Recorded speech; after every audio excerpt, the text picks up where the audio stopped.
The sound wasn't what woke me. It was the absence of sound that followed. A diesel engine idling at 5 in the morning on Hargrove Lane carries a particular weight, something between a growl and a warning. I'd been sleeping on the couch again because the bedroom felt too far from the front door, too far from the car keys on the kitchen counter, too far from everything I might need if the world finally did what it had been threatening to do for weeks. My name is Joel Marin. I'm 34 years old, and I lived on a street where nothing happened until the morning everything did. I pulled the curtain back with 2 fingers. The streetlight at the end of the cul-de-sac threw an orange cone across the asphalt. And inside that cone sat a truck, white, unmarked. No license plate visible from my angle. The kind of vehicle that could belong to anyone, which meant it belonged to someone who didn't want to be identified. 2 figures moved at the rear. They wore full Tyvek suits, hoods up, respirators. The kind of protective equipment I'd only seen in news footage from overseas quarantine zones we'd been told were contained. They weren't contained. I think everyone on our street already knew that. The way you know a storm is coming before the wind shifts. You feel the pressure change behind your eyes. The tailgate dropped. I expected crates, maybe medical supplies, maybe something bureaucratic and explainable. Instead, the first thing that slid out was a black vinyl bag, roughly 6 feet long, with a zipper running its full length. A body bag, then another, then another. The 2 figures worked with the efficiency of people who had done this many times before, stacking them on the curb the way sanitation workers stack recycling bins, mechanical, fast, disinterested. I counted 12 in the first minute. Then I stopped counting and started recording on my phone. Across the street, a light came on in the Nasseri house. I saw Dara Nasseri's silhouette appear in her upstairs window. She was a trauma nurse at St. Augustine's, worked nights, slept days. If she was awake and watching, something in her professional instinct had been triggered. I pulled on shoes and went to my front porch. The air outside was cool and carried the faint metallic smell of refrigerated transport, the kind of cold that clings to industrial freezers. The bags were being arranged in rows now, 3 across, and the rows were multiplying. Some bags lay flat and empty, others did not. My neighbor to the left, Garrett Boone, appeared on his porch in a bathrobe, holding a baseball bat, like a man who didn't yet know what threat he was preparing for. Garrett Chud was ex-military, Gulf War, a quiet man in his 60s who kept a garden that shamed every lawn on the block. He stared at the truck and then at me. Neither of us spoke. There wasn't a sentence available that could organize what we were seeing into anything manageable. The truck finished. 300 bags. I know because I went back and counted the footage frame by frame later, though later would come to mean something different than it used to. 300 black bags on a residential street in a suburb 40 miles from the nearest military installation. No note, no official, no explanation. The truck pulled away. Its taillights disappeared past the Henderson's house at the end of the block, turned left onto Ridgecrest, and was gone. The 2 suited figures went with it. The entire operation took less than 15 minutes. Garrett looked at me again. "Joel," he said. Just my name. But the way he said it carried the full weight of a question he couldn't bring himself to ask. I looked at the bags nearest my mailbox. One of them had a tag, white plastic. I crouched down in the orange light and read the printed text. It said, Hargrove Lane, residential allocation, pre-event staging. Pre-event. I stood up and felt the street tilt slightly beneath me, the way the ground shifts when you realize the rules have already changed and you're the last one to know. By 6 in the morning, every house on Hargrove Lane had at least one person standing on their porch. 17 homes, 41 residents, if you counted the DeLuca's newborn. I knew this because I'd organized the neighborhood watch 2 years earlier, a gesture born out of boredom that now felt like accidental preparation. Dara crossed the street barefoot, her scrub still on from whatever shift she'd just endured. She carried herself with the deliberate calm of someone accustomed to emergencies, but her hands were shaking. She stopped at the nearest row of bags, crouched, and unzipped one approximately 4 inches, enough to see inside. She zipped it shut immediately. "Empty," she said. "But they're lined." "Lined with what?" I asked. "Antimicrobial barrier film. We use it at St. Augustine's for Category A biological containment." She looked at me with an expression I hadn't seen on her face before. Not fear exactly, but the specific recognition of a pattern she wished she didn't understand. "These aren't surplus. These are staged." Garrett had already walked the full perimeter of the delivery zone. He returned with a count: 300 bags, arranged in groups of 10, tagged with lot numbers and our street name. No other identifying marks, no government seal, no hazmat warning, just clean, efficient distribution. Marcus Webb, the youngest homeowner on the block at 26, came jogging over from 3 doors down. Marcus was a software engineer who'd been doom-scrolling pandemic forums for months, compiling data points the rest of us dismissed as conspiracy fodder. He held his tablet out, screen bright in the pre-dawn light. "There are reports from 6 other neighborhoods," he said, "all within the last hour. Same truck description, same bags. No one's gotten a plate number." He scrolled through a thread of posts, each one more frantic than the last. Someone in Ridgefield counted 400. "Reports from where?" Dara asked. "Forums, local signal groups. Nothing mainstream yet." Garrett shook his head. "Mainstream won't touch this until someone makes them." He turned to me. "Joel, you got that on video?" I nodded. The footage was shaky, poorly lit but unmistakable. A white truck, body bags, a residential street, the timestamp in the corner. The first official response arrived at 7:15, a single patrol car. Officer Linda Chow stepped out, surveyed the bags, and made a phone call that lasted 12 minutes. I know because Marcus timed it. When she hung up, she addressed the growing crowd with the rehearsed steadiness of someone repeating instructions she'd just received. "County Emergency Services is aware of the delivery," she said. "These are part of a precautionary civil preparedness measure. There is no active threat." "Precautionary against what?" I asked. "I've been told to direct further inquiries to the County Public Health Office. They open at 9.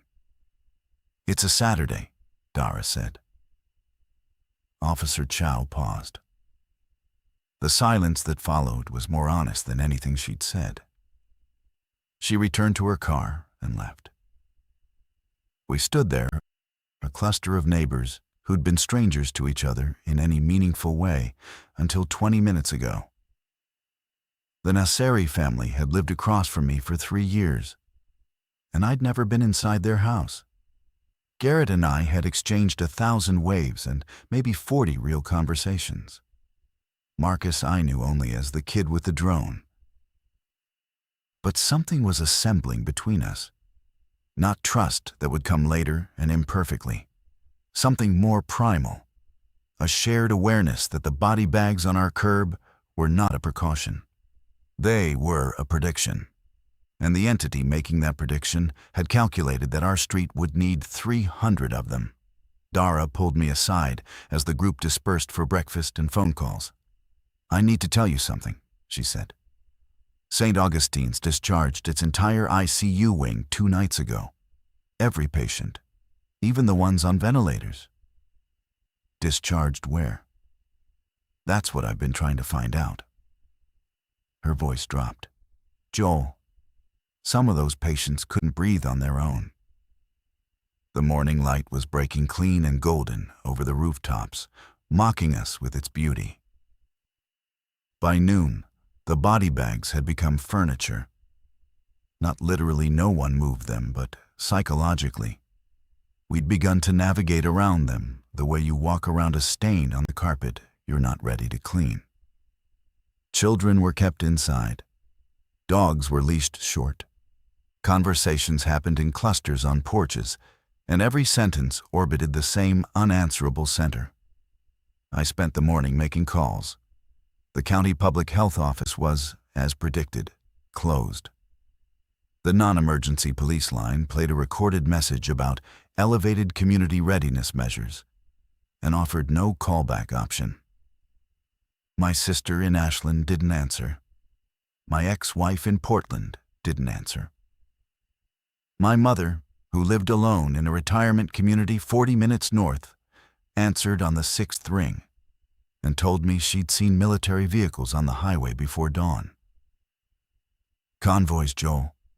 Not just one or two convoys. I told her to stay inside and lock her doors. She laughed a small, brittle sound and said, "Honey, I've been locking my doors since March." March was when the first international report surfaced. A neurological pathogen, origin disputed, spreading through bodily fluids with an incubation period that seemed to shorten with each new wave of cases. The infected didn't die immediately. That was the part the news kept circling around without landing on. They changed. Motor function degraded into something aggressive and uncoordinated. Cognitive recognition collapsed within hours. The footage from Jakarta had been the first to break through official censorship figures, stumbling through hospital corridors, attacking staff, moving with a kind of broken momentum that didn't match any known pathology. The World Health Organization called it rapid onset encephalitic syndrome. The internet called it what it was.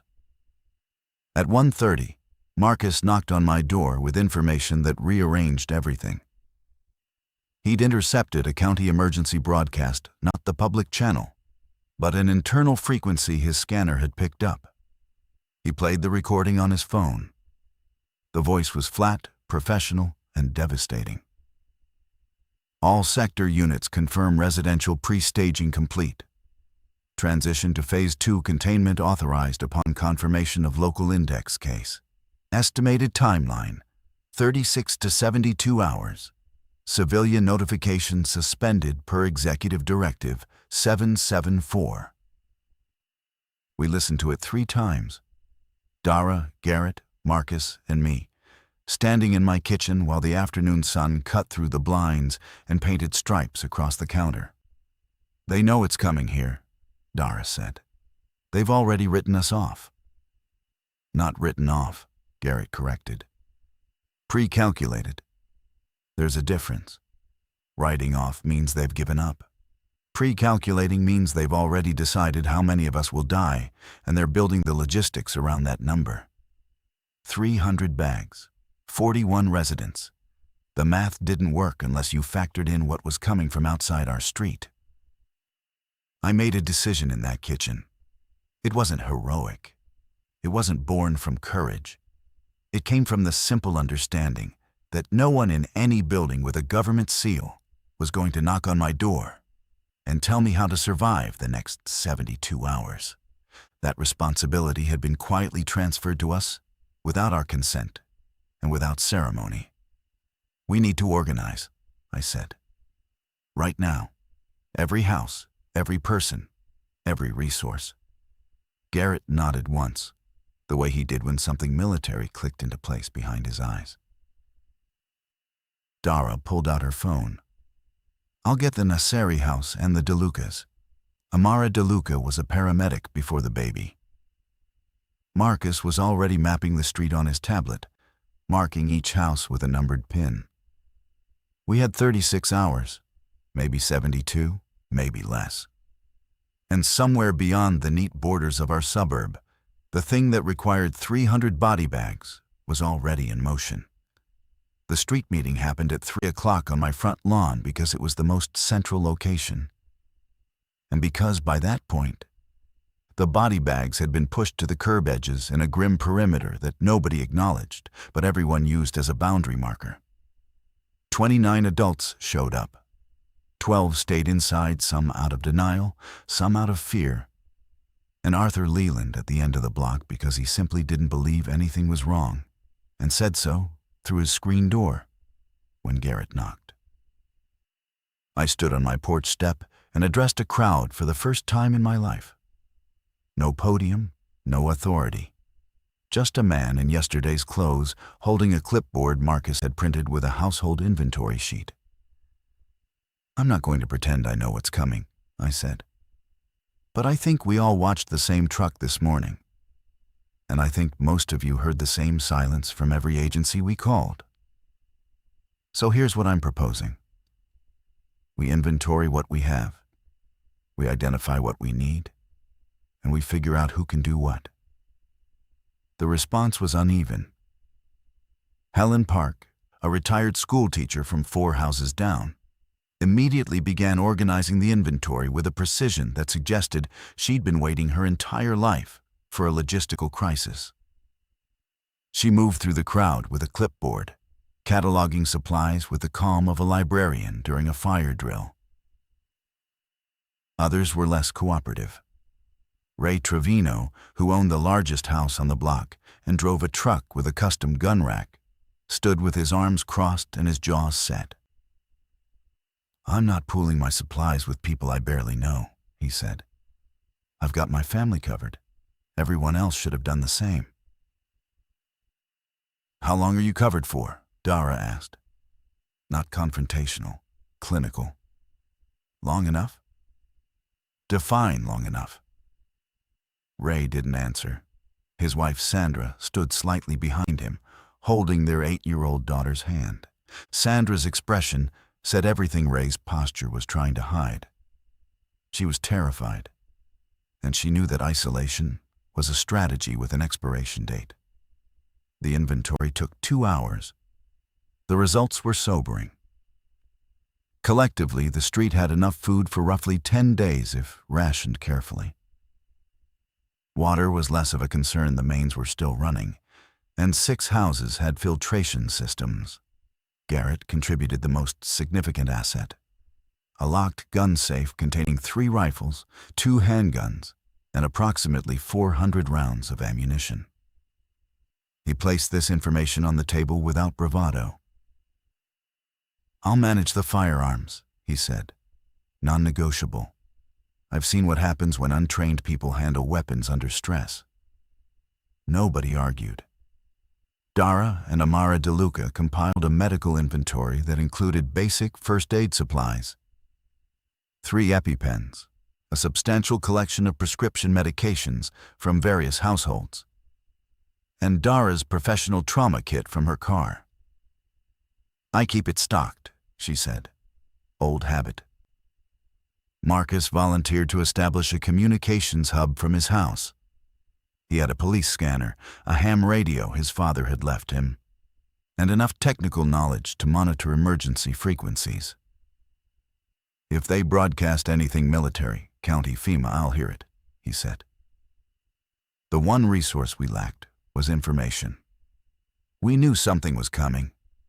We knew the government had pre-staged body bags on our street. We knew the timeline was measured in days, not weeks. But we didn't know the vector, the speed of onset, or the precise nature of what the infected became.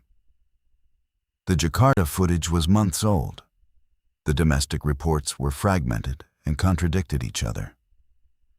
We were preparing for a threat we couldn't fully describe, and that ambiguity was more dangerous than anything concrete. As the meeting dissolved into smaller conversations and household preparations, Dara pulled me into the kitchen again. "There's something else," she said. Amara noticed it during the inventory. The Hendersons' house at the end of the block, curtains drawn all day. No one came to the meeting. Maybe they're like Arthur. Arthur yelled at us through his door. The Hendersons haven't made a sound since yesterday." She paused. "And their car is still in the driveway, Joel." Garrett and I went to the Henderson house at 5 in the afternoon. The light was starting to thicken, and the street had taken on the strange quietness of a place where everyone is awake and watching, but no one is moving. We walked past body bags arranged along the curb like sentries, and I noticed someone I never found out who had draped a blue tarp over a row of them nearest the DeLuca house, a small kindness that changed nothing. The Henderson property was the last house before the cul-de-sac opened onto a narrow access road that connected to Ridgecrest Avenue. Phil and Connie Henderson were in their late 50s. He was a CPA. She volunteered at the library. They had an adult son who lived out of state. I had borrowed Phil's pressure washer once and returned it with a six-pack, and that was the depth of our relationship. The front door was locked. Garrett knocked 3 times, each round more insistent. Nothing. I peered through the garage window, both cars inside, which was unusual. Connie drove a blue Subaru to the library on Saturdays without fail. "Side gate," Garrett said. We went around. The backyard was immaculate. Phil's landscaping was as disciplined as Garrett's, but the sliding glass door to the kitchen was open approximately 4 inches. Not broken, just open. A gap that invited air and nothing else. Garrett went in first. I followed. The kitchen was clean. Dishes in the drying rack. A half-finished crossword puzzle on the table, pen resting in the fold. The house smelled faintly of coffee and something else, something organic and sweetly wrong. We found Phil in the upstairs hallway. He was sitting against the wall outside the master bedroom. And the first thing I registered was that his eyes were open. The second thing I registered was that his eyes were wrong. Not the color, the focus. They tracked us as we approached. But the tracking was delayed, like a camera on a sluggish gimbal. His mouth moved without producing language. His hands lay open in his lap, palms up, fingers twitching with a rhythm that didn't correspond to any voluntary movement I could identify. "Phil." Garrett's voice was steady, military steady. "Phil, can you hear me?" Phil's head turned toward the sound. His lips formed shapes. One of his hands began to rise from his lap in a gesture that might have been reaching, or might have been something else entirely. "Don't get closer," I said. I didn't know why I said it. Nothing in that moment was explicitly threatening. A man sitting on his own hallway floor, moving slowly, making no sound. But every instinct I had was screaming at a frequency I'd never experienced before, a biological alarm that bypassed logic entirely.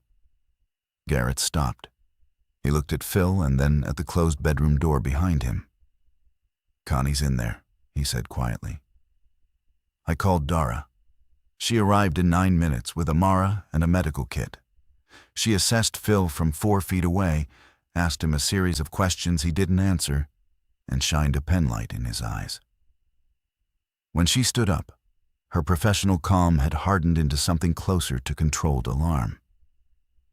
"Pupil response is almost non-existent," she said. "He's presenting with severe psychomotor retardation and apparent aphasia. This looks like late-stage encephalitic progression." She turned to me. "Joel, the report said incubation was 48 to 72 hours. If Phil is this far along, he was infected days ago." Before the truck. Before the truck. The bedroom door remained closed. Whatever was behind it, Connie Henderson, the woman who shelved picture books every Tuesday and brought lemon bars to block parties, was not answering when Dara called her name through the wood. Garrett stood very still, calculating. "We need to secure this house," he said. "And we need to tell the street." Phil's hand completed its rising arc and touched the wall beside him. His fingers pressed flat against the paint and began to drag downward slowly, leaving faint trails in the dust. His mouth opened wider. A sound emerged, not a word, not a groan, but something between a breath and a fracture. The sound of a mind disconnecting from its last point of contact.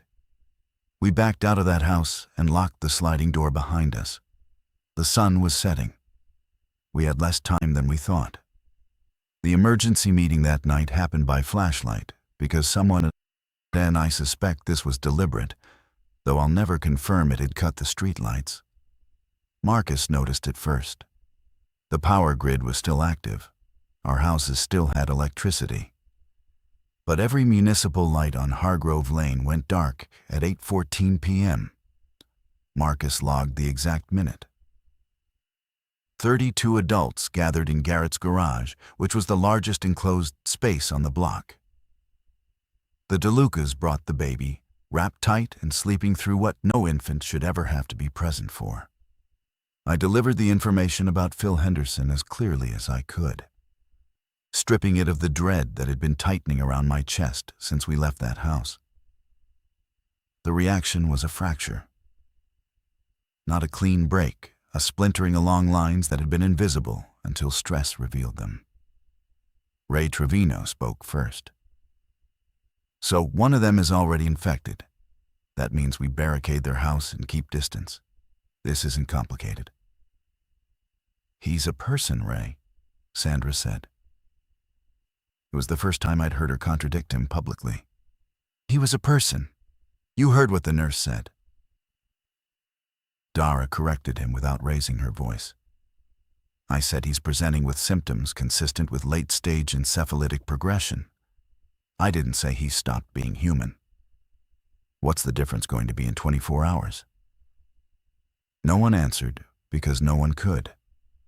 The Jakarta footage answered for us in our collective memory figures that moved like marionettes with severed strings, attacking anything warm and breathing with a ferocity that bore no resemblance to the people they'd been. Helen Park raised a practical point that cut through the argument. If Phil was infected days ago and he lives on our street, then the pathogen is already here. The question isn't whether we barricade one house. The question is whether any of us have been exposed. The silence that followed was the loudest thing I'd heard all day. 40 people in a garage, breathing the same air, suddenly aware that proximity itself might be the threat. Dara stepped in.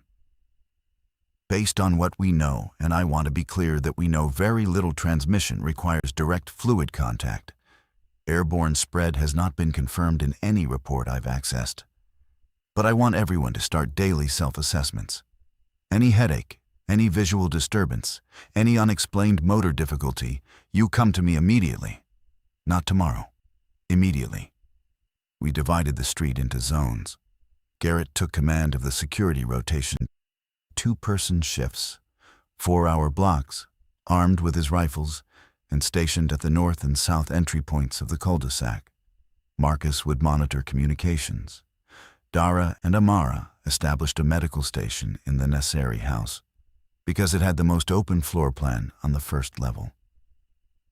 I became, by default and without election, the coordinator, the person who made decisions when consensus failed. I didn't want the role. I had no qualifications beyond a willingness to stand in the gap between what needed to be done and the paralysis of collective fear. But I took it because no one else stepped forward, and because the alternative was disorder. Before the meeting ended, I addressed the group one more time. Nobody goes to the Henderson house alone. Nobody leaves the street without notifying at least 2 other people. And nobody opens their door to anyone we don't recognize. Whatever's coming, it's already closer than we thought. I looked at the faces around the garage. Helen, organizing supply lists by flashlight. Marcus, headphones around his neck, scanner crackling faintly.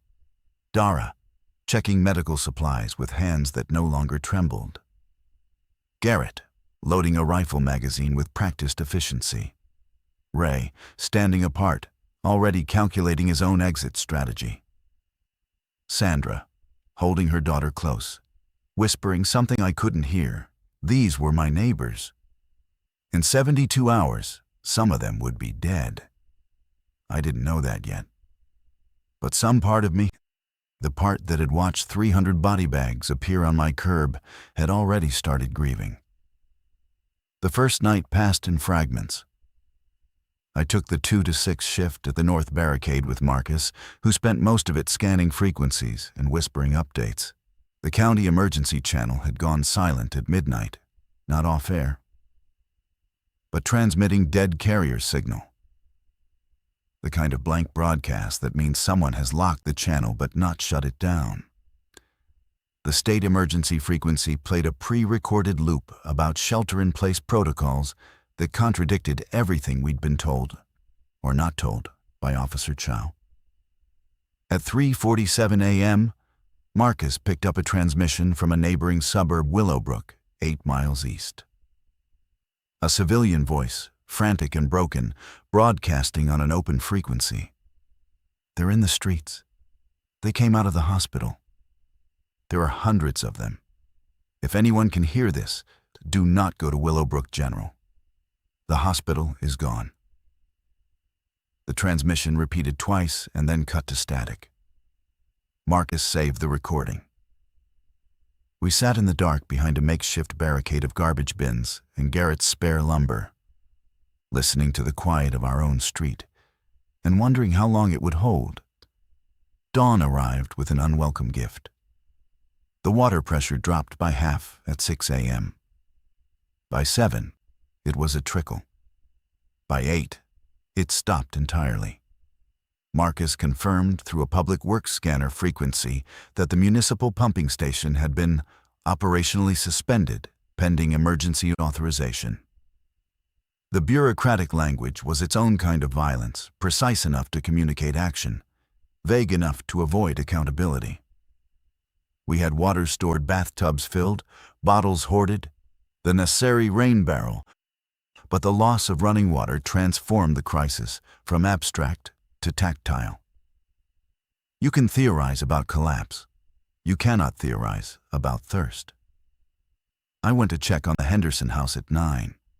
Garrett came with me, rifle slung across his back. We approached from the front. The curtains were drawn. The garage doors were down.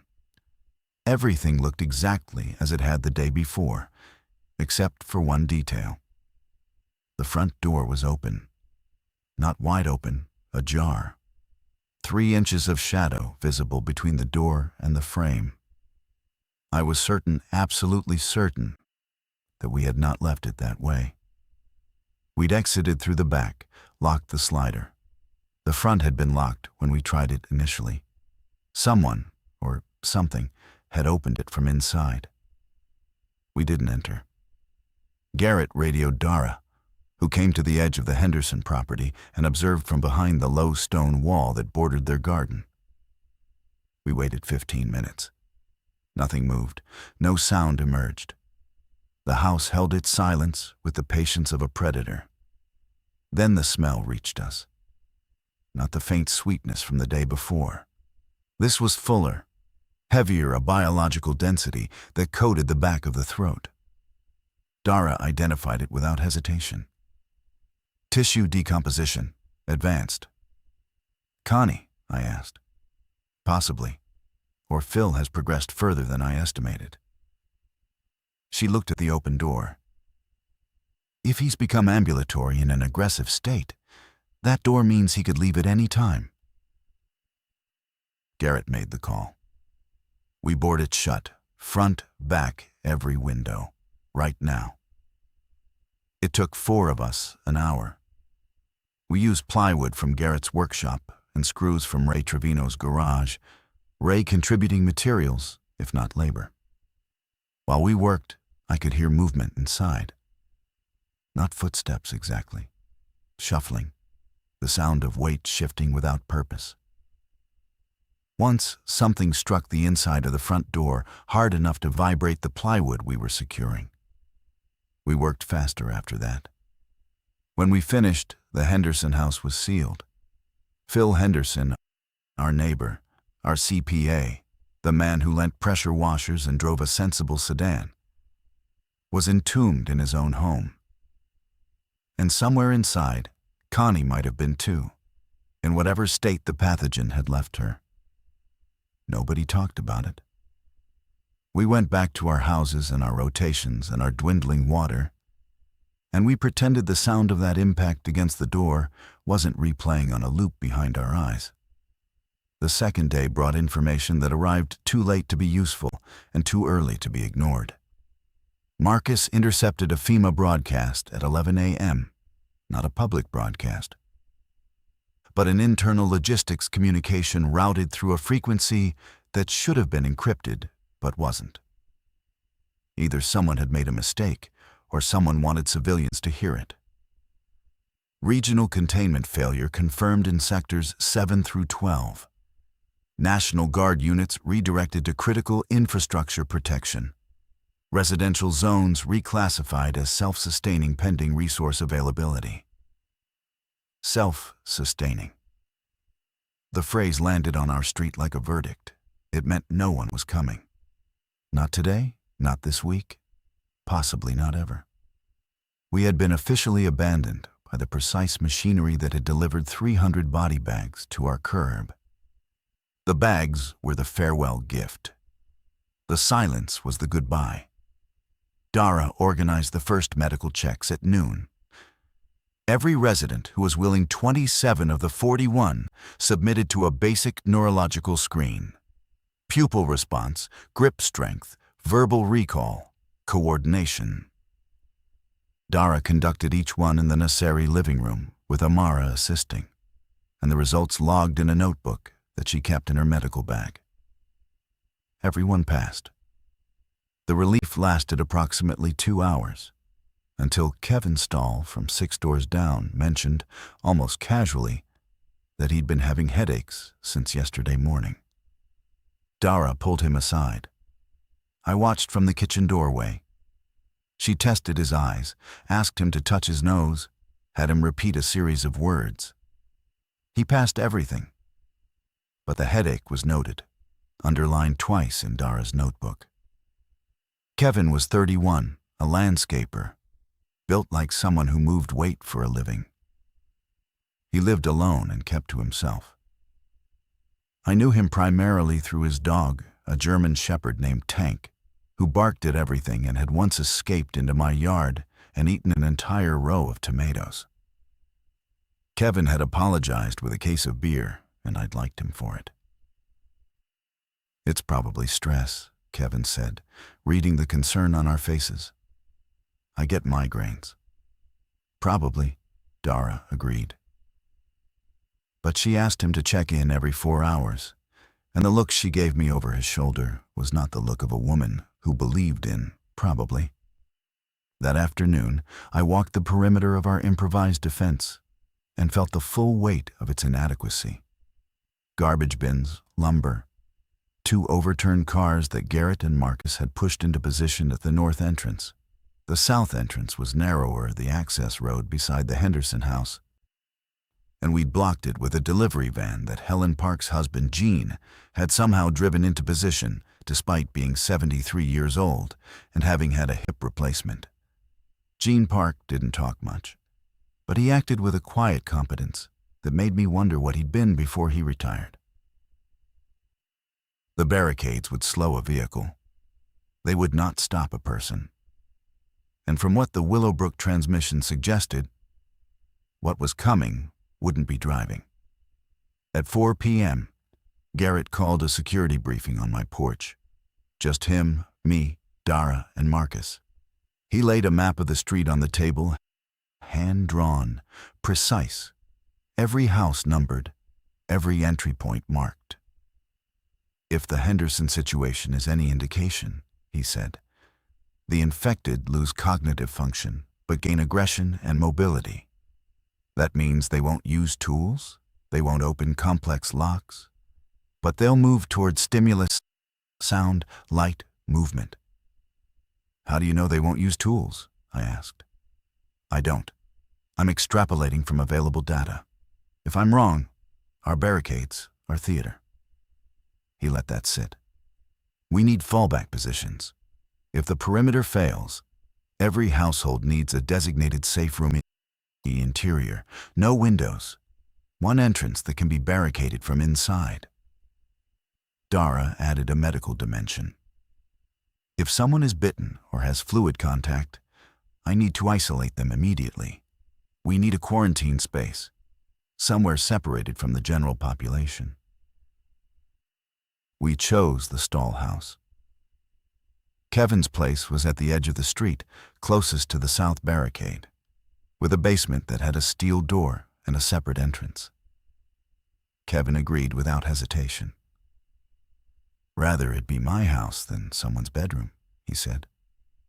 He was rubbing his temples when he said it. I noticed. Dara noticed. Neither of us mentioned it. The sun went down on the second day, and the darkness that replaced it was absolute. No streetlights, no ambient city glow. The power grid was still running for our houses, but the wider infrastructure was dimming. From my upstairs window, looking east toward Willowbrook, I saw nothing where there should have been a skyline of lights. Just blackness stretching to the horizon like a void that was slowly swallowing the geography between them and us. Kevin's 4-hour check-in at 8 p.m. went fine. His headache had subsided. He was eating, talking clearly, and Tank was lying at his feet with the indifferent calm of a dog that detects no threat. Dara tested his reflexes and found nothing abnormal. I walked home thinking maybe probably was the right word after all. Kevin's midnight check-in didn't happen. He didn't come to the Nasseri house. Dara sent Amara to his door. Amara knocked for 3 minutes and then called me on the walkie-talkie Marcus had distributed. No answer. The lights are off. Tank isn't barking. Garrett and I went together. We'd started moving in pairs instinctively, the way animals do when the forest goes quiet. The stall house was dark. The front door was locked. We circled to the back and found the basement entrance ajar, the same 3-inch gap that the Henderson door had shown, the same geometry of something partially opened from within. Tank was in the kitchen, alive, unharmed, but pressed into the corner behind the refrigerator with his ears flat and his body trembling. This was a dog that barked at squirrels, at mail carriers, at wind. A dog that had never shown fear in the 2 years I'd known him. Tank was now silent and small and refusing to look at the hallway that led to the bedroom. Kevin was in bed. The lights were off, and when Garrett's flashlight beam crossed the room, I saw him lying on his back with his eyes open. His mouth was moving. His hands were at his sides, fingers curling and uncurling against the sheets. The movement was rhythmic, almost mechanical, the same disconnected motor pattern we'd seen in Phil Henderson, but accelerated. Phil had taken what appeared to be days to reach that state. Kevin had reached it in hours. "Kevin," Dara said from the doorway. She didn't enter the room. Professional instinct, survival instinct, the two had merged into a single operating system. "Kevin, can you tell me your name?" His head turned toward her voice. The movement was smoother than Phil's had been, less lag, more precision, and that somehow made it worse. His eyes found her. His mouth stretched into a shape that was neither smile nor grimace, but something the face does when the brain behind it is running software it wasn't designed for. He sat up. The motion was fluid and sudden, like a mechanism releasing stored tension. One moment horizontal, the next upright, spine straight, shoulders squared. His hands stopped curling. They opened flat. His legs swung to the floor. "Back up," Garrett said. Quiet, absolute. The rifle was unslung and raised. Dara and I retreated to the kitchen. Garrett held position in the hallway. Kevin stood. He stood the way a person stands when they've forgotten that standing requires balance, rigid, locked, swaying almost imperceptibly. Then he walked toward the hallway, toward Garrett.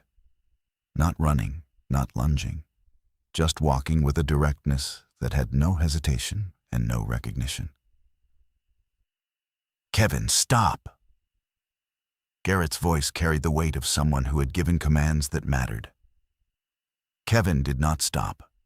The distance closed, 8 feet, 6. Garrett chambered around.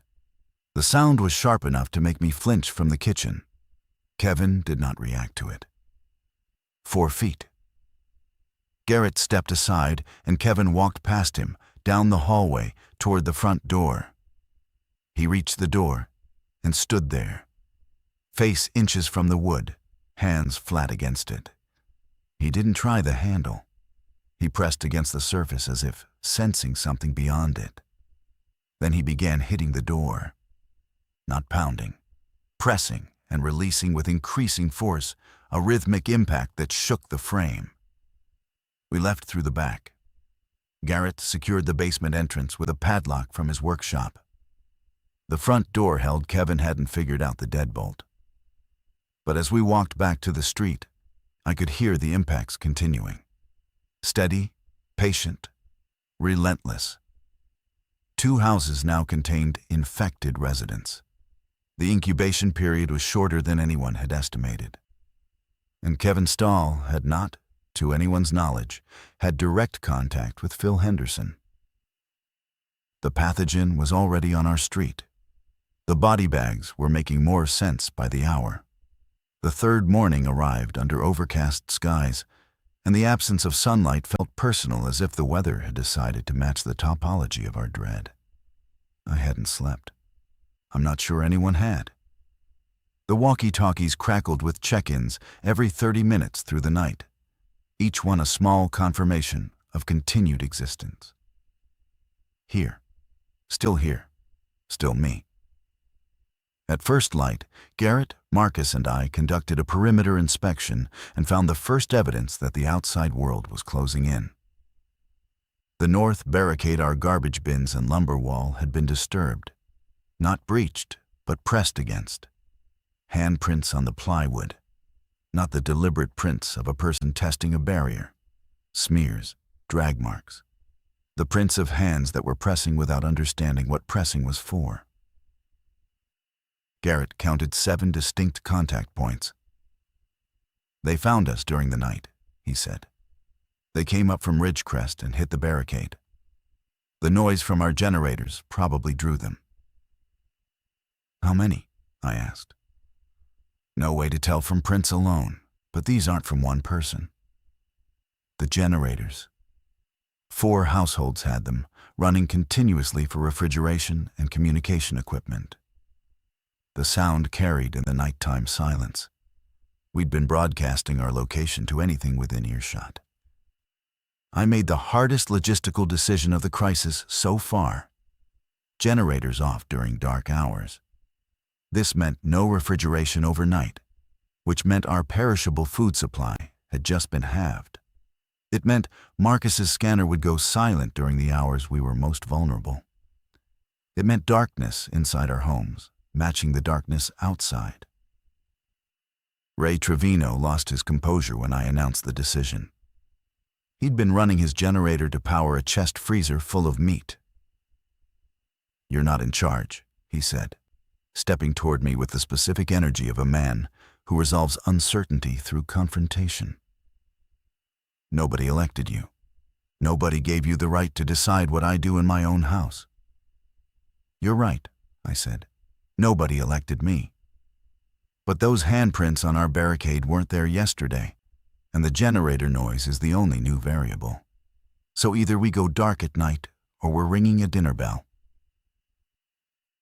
Sandra Trevino stepped between us. "Ray, he's right." 3 words from his wife that accomplished what my argument couldn't. Ray backed down, but the resentment settled into his posture like sediment, and I knew it would resurface. The day's second crisis arrived at 10, But Dara performed morning medical screenings and found that Jean Park Helen's quiet, competent husband had developed bilateral hand tremors overnight. He sat in the Nasseri living room, holding his hands out in front of him, watching his fingers shake with the bewildered expression of a man observing his own body betray him. Helen stood behind him, one hand on his shoulder, her face arranged into the specific mask of a person who has processed the information faster than their emotions can follow. She understood what the tremors suggested. She'd watched us board up 2 houses. "It could be Parkinson's progression," Dara said. And I could hear her choosing the words like a surgeon choosing instruments. "Jean has a pre-existing condition. Stress exacerbates motor symptoms." "He was diagnosed 4 years ago," Helen said. "His tremors have never been like this." Dara tested Jean thoroughly. His cognition was intact, sharp, even.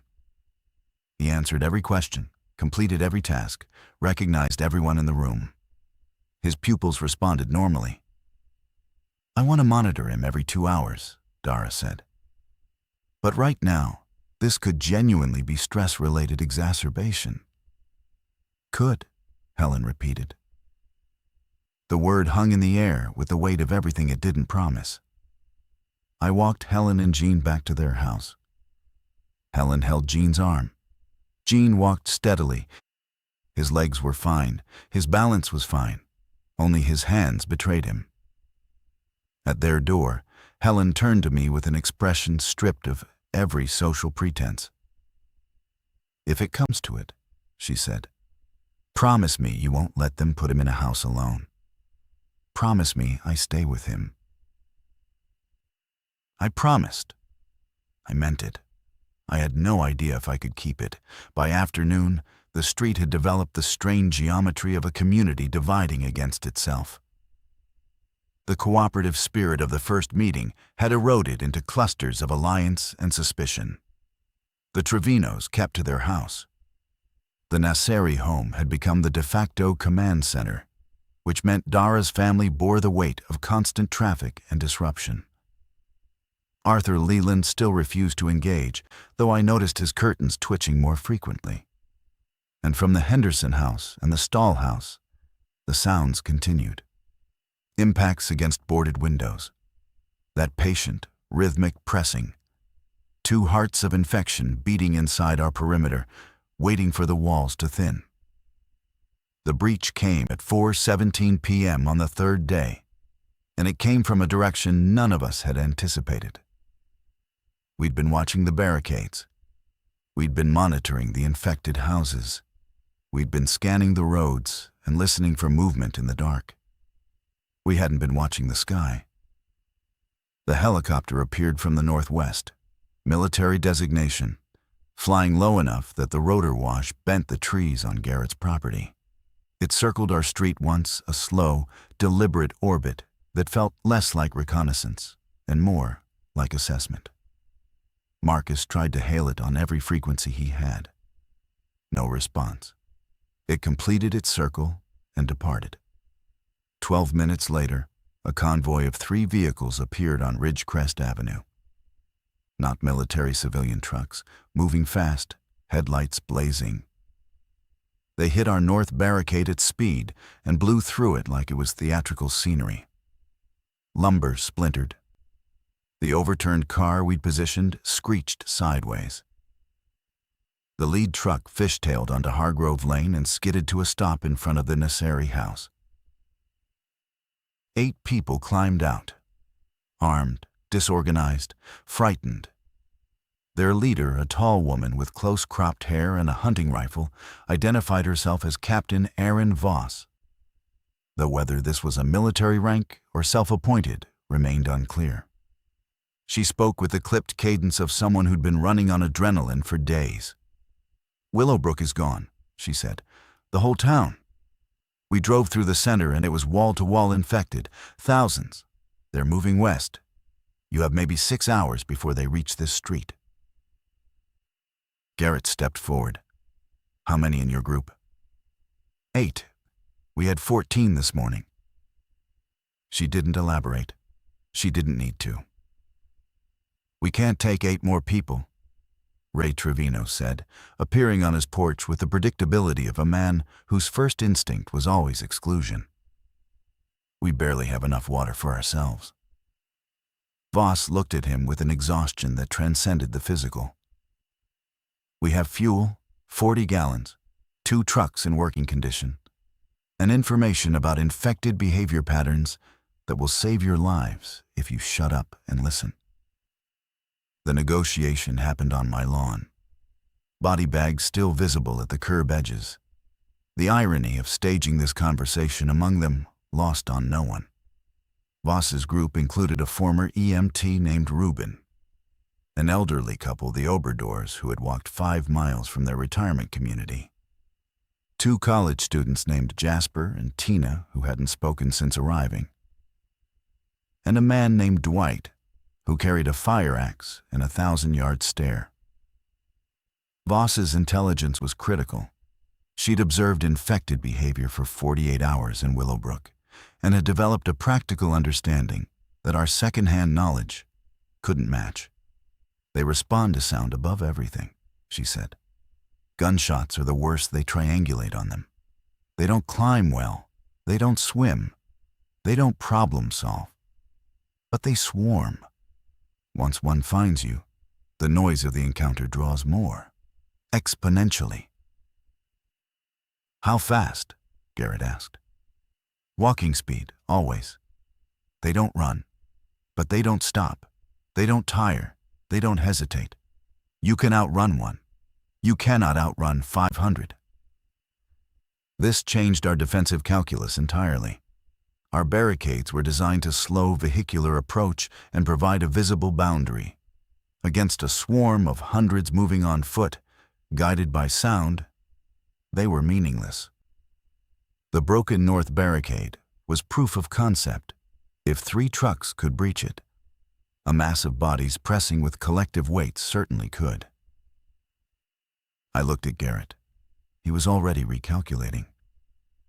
"We can't hold the street," he said. It was the first time I'd heard defeat in his voice, not personal defeat, but strategic acknowledgement.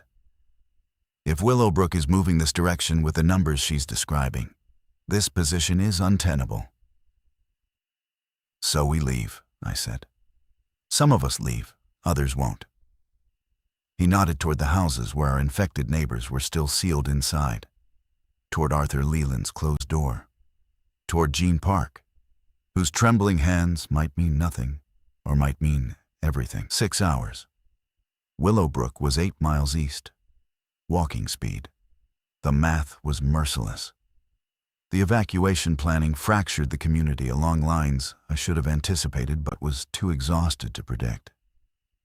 14 people wanted to leave immediately. 11 wanted to stay and fortify. 8 Voss's group wanted to leave but argued about direction. The remaining residents either couldn't be reached or, in the case of the DeLuca family, were paralyzed by the logistics of evacuating with a 3-month-old. I stood in the center of this chaos on my front lawn and made the decision that would define every relationship I had on that street going forward. We're leaving together or we're dying separately. I'm leaving.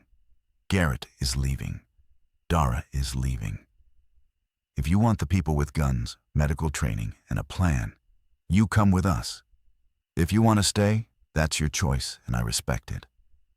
But the convoy leaves in 90 minutes. Ray Trevino laughed. Now he's giving orders. Sandra picked up their daughter and began walking toward Voss's trucks. Ray watched her go, and in that moment, I saw the entire architecture of his resistance collapse. He followed. The next 90 minutes were a compression of everything we'd been and everything we were abandoning.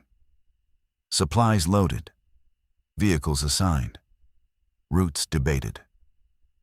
Marcus calculated 3 possible paths west toward the foothills, where elevation and terrain would provide natural barriers against a ground-level swarm. Voss confirmed that high ground had been the difference in Willowbrook. The infected didn't climb well. An altitude created a sound buffer that reduced their ability to track. Helen Park came to me as I was loading water containers into the bed of Garrett's pickup. Gene was beside her, his trembling hands holding a canvas bag of medication. "We're coming," Helen said. "Both of us." I looked at Gene. His eyes were clear. His speech was normal. His hands shook, but his spirit was steady. I nodded. Then came the moment I'll carry longer than any other from those days. Amara DeLuca appeared at my elbow, holding baby Sophia wrapped in a thick blanket. Her husband Marco stood behind her, carrying supplies. Amara's face held a question she was afraid to ask. "We have room," I said before she could voice it. "It's not that." She lowered her voice. "Marco was bitten last night. He was checking the south barricade and something reached through a gap in the boards. He didn't tell anyone." She looked at her husband. Marco met her gaze and then met mine. His expression was the specific horror of a man who has realized his body is now a countdown timer, and his family is standing inside the blast radius. Dara examined the bite in the Nasseri kitchen. Left forearm, shallow but broken skin, inflamed edges suggesting early infection response. She cleaned it, dressed it, and then stood in the hallway with Amara and me. "We don't know the infection rate from bites," she said. "The reports vary. Some people turned in hours, others lasted days. One account from Seoul suggested partial immunity in roughly 7% of exposure cases." She looked at Amara. "He might have days, he might have hours." Amara held Sophia tighter. "He's coming with us." "Amara, he's coming. He rides in a separate vehicle. I'll watch him. The moment something changes, I'll tell you. But he is not staying here to die in a boarded-up house on this street. He is Sophia's father." I agreed. Not because it was safe, because denying it would have required a cruelty I hadn't yet developed, and because 7% was not zero. We loaded the convoy. 4 vehicles, 36 people. 5 remained behind: Arthur Leland, 2 elderly residents who refused to leave their homes, and the Obradors from Voss's group, who decided the journey west was beyond their physical capacity. We left them water, food, and a walkie-talkie. The Obradors thanked us with handshakes that lasted too long. At 6 p.m., as the convoy pulled away from Hargrove Lane, I looked in the side mirror and saw our street shrinking behind us. The body bags still lined the curbs. The Henderson house stood silent and sealed. 300 bags for a street of 41 people. The math had never been about us. It had been about what was coming through us. The last thing I saw before we turned onto Ridgecrest was a figure standing in Arthur Leland's doorway. He'd finally opened his door. He watched us leave with an expression I couldn't read at that distance. But in memory, I've decided it was acceptance. The convoy moved west on surface streets because the highway was impassable. We discovered this within the first mile. A wall of abandoned vehicles stretched across Interstate 84 in both directions, frozen in the posture of an evacuation that had stalled and never resumed. Some cars still had their lights on, batteries draining into the evening air. Some had open doors. Some had worse. Garrett led in his pickup. Voss followed in her truck. I drove the third vehicle, a minivan borrowed from the Nasseri family, with Dara, Helen, Jean, and the Trevinos. Marco DeLuca drove the fourth alone, with Amara and Sophia riding in Voss's truck, where Dara could monitor them from the passenger seat via walkie-talkie updates. The surface streets were navigable, but haunted. Homes with dark windows, a gas station with its pumps ripped from their housings, a school parking lot where someone had written "alive" in white paint across the blacktop, in letters 30 feet tall. A message to helicopters that may or may not have been answered. I kept my eyes forward and my speed at exactly 25 miles per hour, fast enough to outpace walking speed, slow enough to react to obstacles. Marcus, riding with Garrett, provided continuous scanner updates through the walkie channel. Most frequencies were dead. The ones that weren't carried fragments of other stories, other streets, other convoys, other collapses. A woman in Salem begging for extraction. A man in Eugene reporting that the National Guard had established a perimeter around the state capitol and was not admitting civilians. A child's voice reading numbers from a piece of paper, repeating them over and over in a tone that suggested she'd been told to keep reading until someone came. Nobody came on those frequencies. Not once. At 7:30 p.m., we encountered our first infected on the road. 3 figures standing in the middle of a residential intersection, motionless, heads tilted slightly upward as if listening to something we couldn't hear. Garrett's truck slowed. The walkie crackled. "Don't stop," Voss said. "Don't honk. Lights off. Coast through at minimum speed. They orient on sound and light." We killed the headlights. The convoy drifted through the intersection in near silence, engines at idle. I watched the 3 figures through my window as we passed. One of them was wearing a bathrobe and one slipper. Another had a lanyard around its neck, some workplace ID badge still clipped to a body that no longer understood employment or identity or the concept of a name.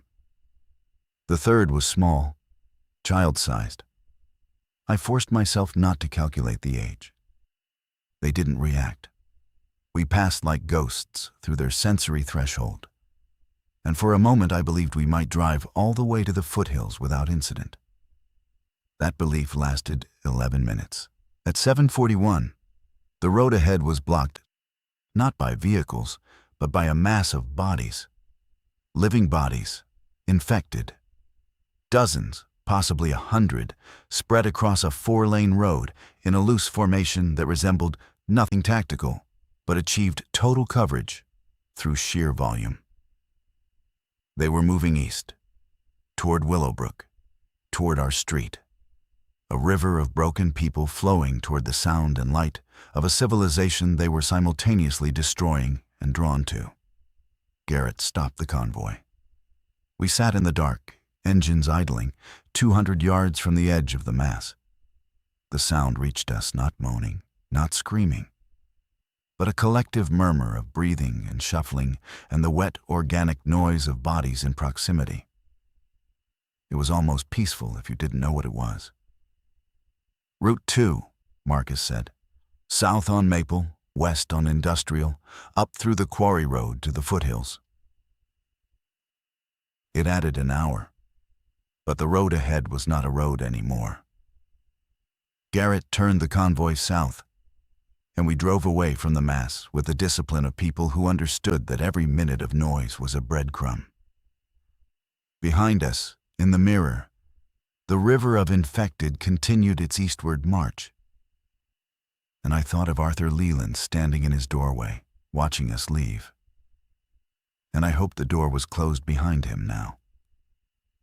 The quarry road was unpaved and climbed steeply, which meant the engines strained, and the noise increased at precisely the moment we needed silence.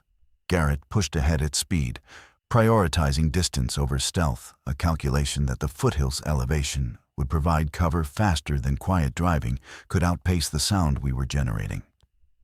Voss agreed on the radio. "Once we're above the tree line, sound disperses. Get high and get quiet." We climbed for 20 minutes. The road narrowed.